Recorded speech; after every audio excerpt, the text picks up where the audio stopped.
Markata e re e peshkut në Vlorë vijon të jetë jashtë funksionit prej më shumë se 2 vitesh, duke u shndruar në një tjetër shembull të investimeve publike që nuk arrin të përmbushin qëllimin për të cilin janë ndërtuar. Gjatë një vëzhgimi të realizuar nga televizioni 6+ nga Vlora, siç shihet edhe nga pamjet filmike, dyert e kësaj strukture moderne janë të mbyllura pa asnjë shenjë aktiviteti apo përdorimi.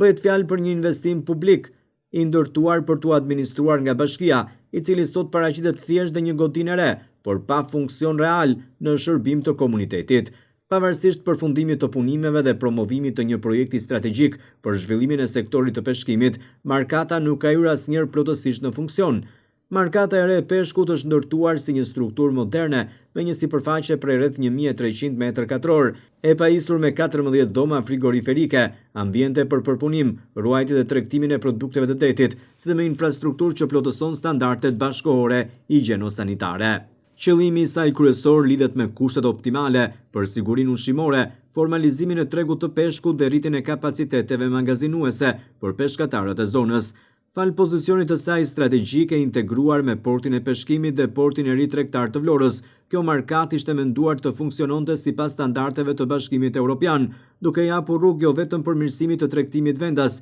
por edhe eksportit të drejtpërdrejtë të produkteve të detit drejt vendeve të Bashkimit Evropian. Një objektiv ambicioz që do ta kthente Vlorën në një pikë referimi për industrinë e peshkimit në vend, megjithatë pavarësisht këtyre pritshmërive dhe investimit të konsiderueshëm financiar, Markata nuk ka funksionuar asnjëherë realisht. Prej më shumë se 2 vitesh ajo qëndron e mbyllur, duke ngritur pikpyetje serioze mbi eficiencën e përdorimit të fondeve, planifikimin institucional dhe përgjegjësinë e autoriteteve. Deri më tani nuk ka patur një shpjegim të qartë dhe zyrtar mbi arsyet e mos funksionimit të saj, apo një afat konkret se kur kjo strukturë do të vihet në shërbim.